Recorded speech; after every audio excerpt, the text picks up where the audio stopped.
Literature एक भारत श्रेष्ठ भारत की भावना को प्रगाढ़ करने के सबसे बेहतरीन माध्यमों से एक है। मैं आपके साथ तमिलनाडु की गौरवशाली विरासत से जुड़े दो बहुत ही प्रेरक प्रयासों को साझा करना चाहता हूँ। मुझे तमिल की प्रसिद्ध लेखिका बहन शिवशंकरी जी के बारे में जानने का अवसर मिला है। उन्होंने एक प्रोजेक्ट किया है, नीट इंडिया थ्रू लिटरेचर। इसका मतलब है साहित्य से देश को एक धागे में पिरोना और जोड़ना। वे इस प्रोजेक्ट पर बीते 16 सालों से काम कर रही है।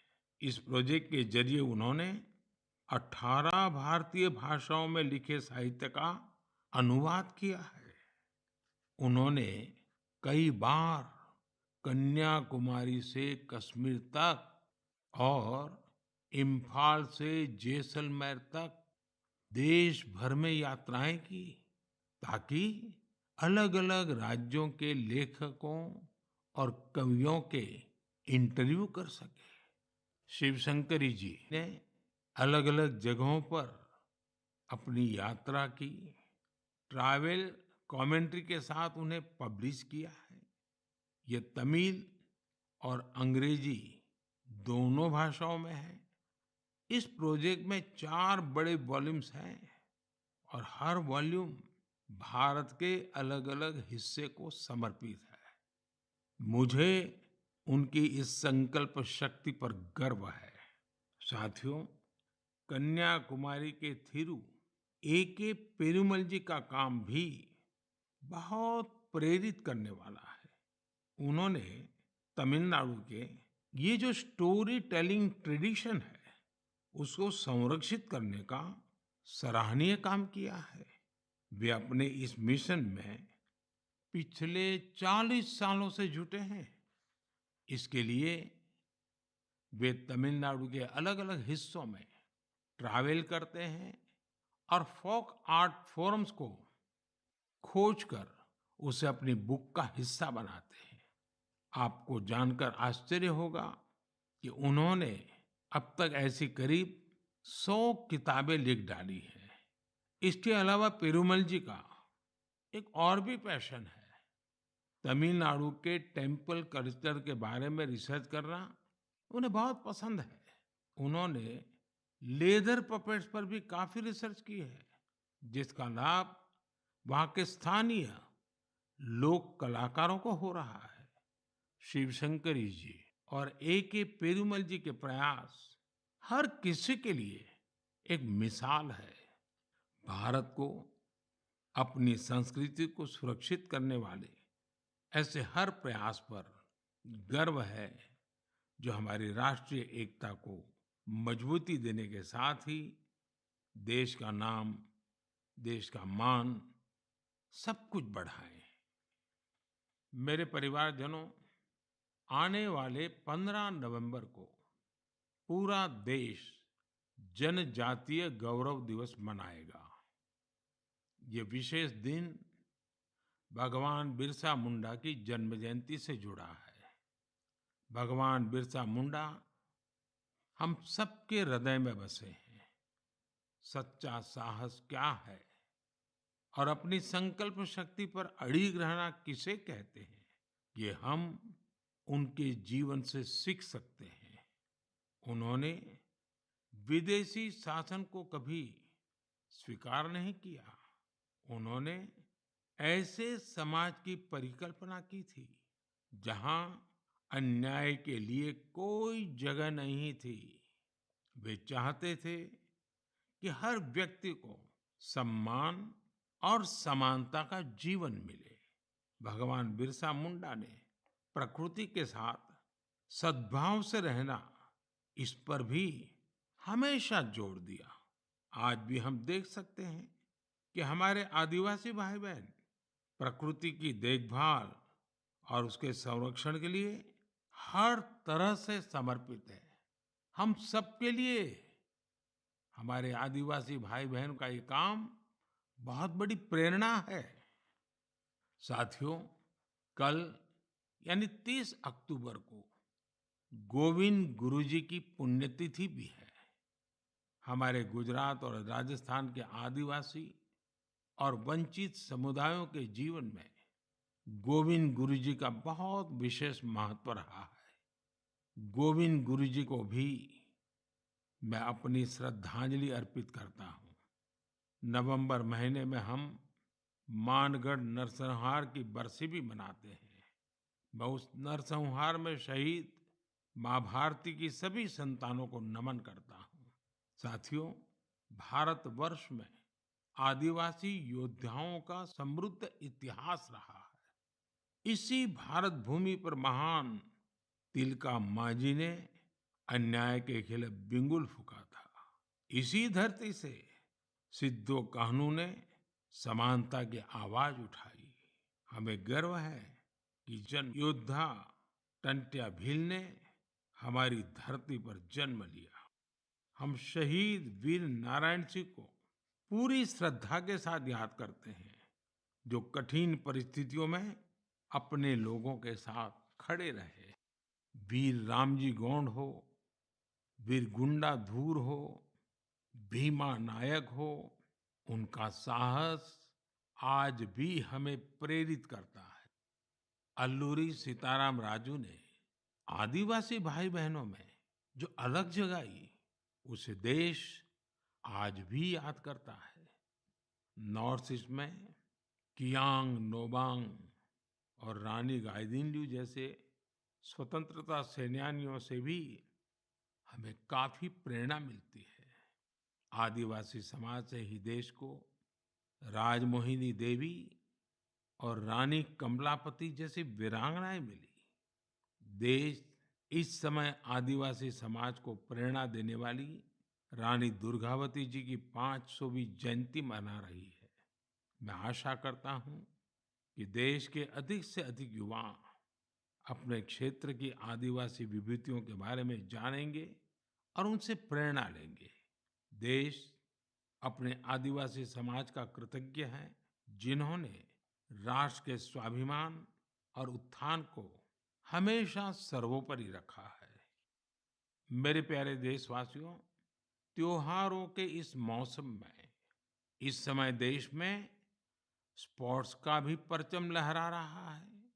पिछले दिनों एशियन गेम्स के बाद पैरा एशियन गेम्स में भी भारतीय खिलाड़ियों ने जबरदस्त कामयाबी हासिल की है।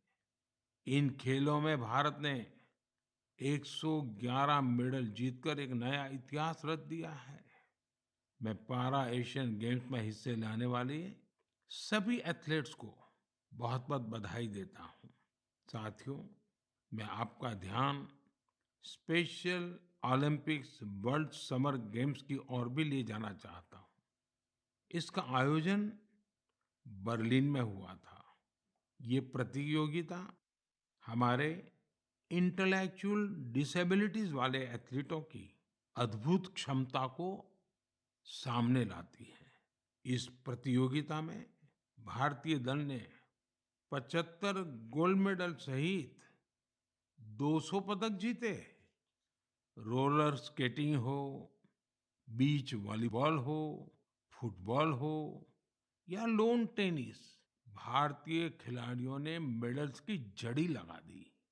इन पदक विजेताओं की लाइफ जर्नी काफी इंस्पायरिंग रही है। हरियाणा के रणवीर सैनी ने गोल्फ में गोल्ड मेडल जीता है। बचपन से ही ऑटिज्म से जूझ रहे रणवीर के लिए कोई भी चुनौती गोल्फ को लेकर उनके जुनून को कम नहीं कर पाई। उनकी माँ तो यहाँ तक कहती हैं कि रणवीर की वजह से परिवार में आज सब गोल्फर बन गए हैं। पुडुचेरी के 16 साल के टी विशाल ने 4 मेडल जीते। गोवा की सिया सरोदे ने पावर लिफ्टिंग में 2 गोल्ड मेडल सहित 4 पदक अपने नाम किए। 9 साल की उम्र में अपनी माँ को खोने के बाद भी उन्होंने खुद को निराश नहीं होने दिया। छत्तीसगढ़ के दुर्ग के रहने वाले अनुराग प्रसाद ने पावर लिफ्टिंग में 3 गोल्ड और 1 सिल्वर मेडल जीता है। ऐसी ही प्रेरक गाथा झारखंड के इंदु प्रकाश की है, जिन्होंने साइकिलिंग में 2 मेडल जीते हैं। बहुत ही साधारण परिवार से आने के बावजूद इंदु ने गरीबी को कभी अपनी सफलता के सामने दीवार नहीं बनने दिया। मुझे विश्वास है कि इन खेलों में भारतीय खिलाड़ियों की सफलता इंटेलेक्चुअल डिसेबिलिटीज का मुकाबला कर रहे अन्य बच्चों और परिवारों को भी प्रेरित करेगी। मेरी आप सबसे भी प्रार्थना है, आपके गांव में, आपके गांव के अगल-बगल में ऐसे बच्चे जिन्होंने इस खेलकूद में हिस्सा लिया है या विजयी हुए हैं, आप सपरिवार उनके साथ जाइए, उनको बधाई दीजिए और कुछ पल उन बच्चों के साथ बिताइए। आपको एक नया ही अनुभव होगा। परमात्मा ने उनके अंदर ऐसी एक शक्ति भरी है, आपको भी उसके दर्शन का मौका मिलेगा। जरूर जाइएगा। मेरे परिवारजनों, आप सभी ने गुजरात के तीर्थ क्षेत्र अंबाजी मंदिर के बारे में तो अवश्य ही सुना होगा। यह एक महत्वपूर्ण शक्तिपीठ है, जहां देश विदेश से बड़ी संख्या में श्रद्धालु मां अंबे के दर्शन के लिए पहुंचते हैं। यहाँ गब्बर पर्वत के रास्ते में आपको विभिन्न प्रकार की योग मुद्राओं और आसनों की प्रतिमाएं दिखाई देगी। क्या आप जानते हैं कि इन प्रतिमाओं की खास क्या बात है?